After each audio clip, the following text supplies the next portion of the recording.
Hello, welcome back to my channel. तो आज के इस वीडियो में हम ये समझेंगे कि अभी बांग्लादेश में क्या हुआ है और क्यों शेख हसीना देश छोड़ के भाग गई हैं।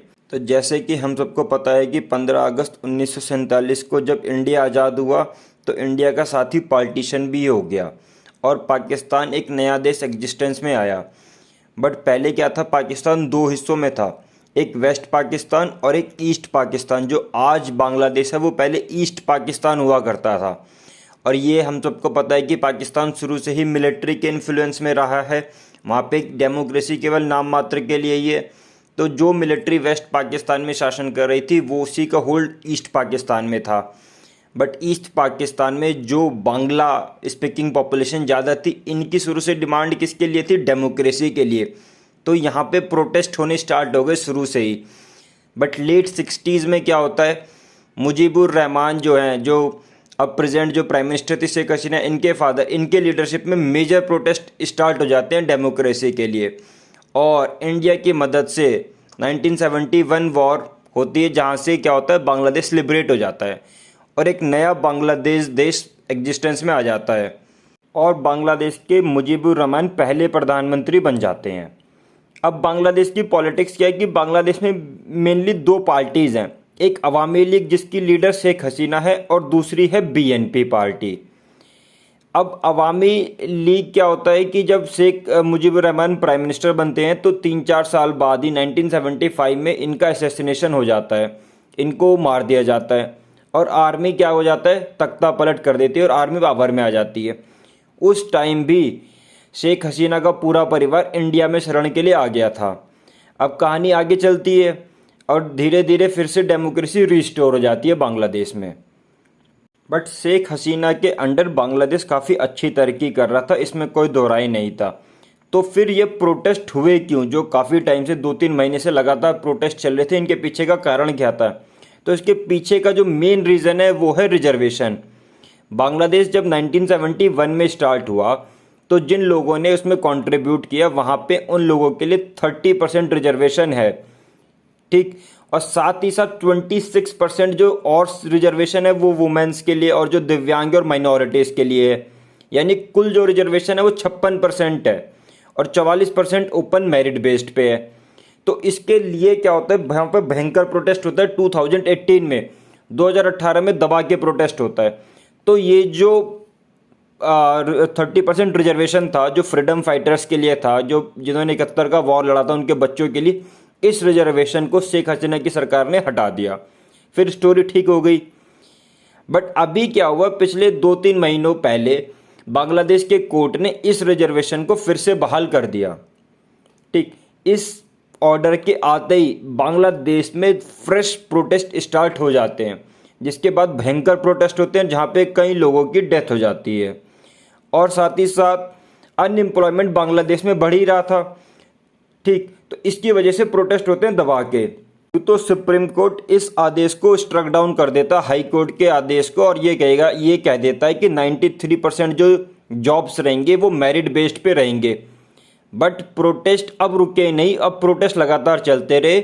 और जो प्रोटेस्टर्स की डिमांड थी मेन क्या है कि शेख हसीना को रिज़ाइन करना है, ये प्रोटेस्टर की मेन डिमांड थी। समझते हैं कि उनकी ये डिमांड क्यों थी, शेख हसीना क्यों इतनी अनपॉपुलर थी। तो शेख हसीना क्या है कि वर्ल्ड की सबसे longest serving female head of the government है, ठीक। 20 सालों से टोटल ये पावर में रही हैं, 2009 से तो लगातार पावर में बनी हुई हैं। इस साल के जो इलेक्शंस हुए, इस बार ये चौथी बार लगातार प्राइम मिनिस्टर बनी है, जनवरी में जो इलेक्शंस हुए थे।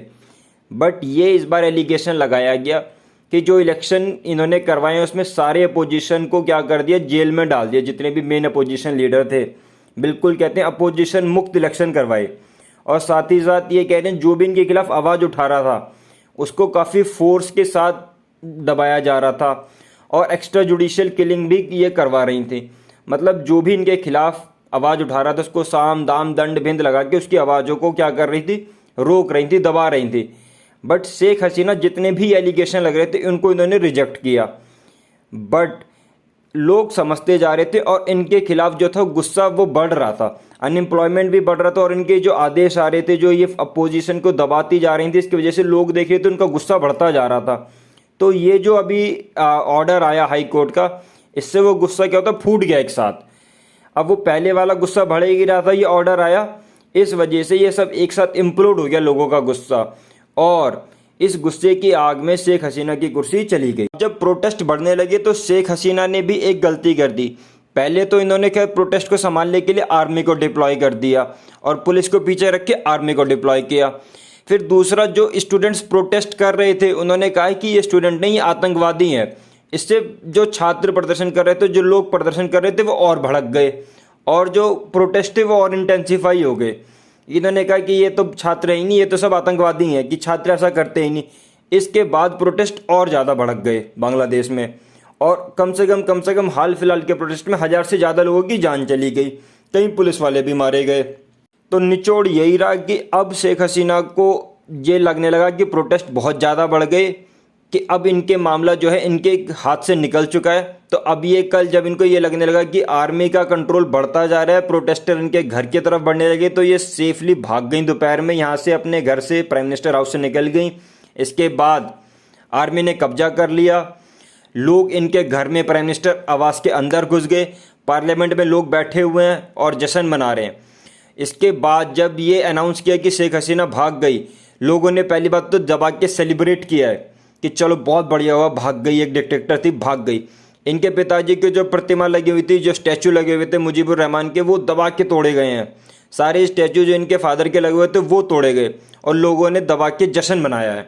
अब इन सब का इम्पैक्ट भारत पे क्या पड़ेगा, तो इंडिया ने सबसे पहले पूरे बांग्लादेश बॉर्डर पे अलर्ट घोषित कर दिया, क्योंकि इंडिया का जो बांग्लादेश के साथ है वो सबसे बड़ा बॉर्डर है, लगभग 4100 किलोमीटर का बॉर्डर है, और उसमें कई इलाके ऐसे हैं जहाँ पे फेंसिंग वगैरह भी नहीं है।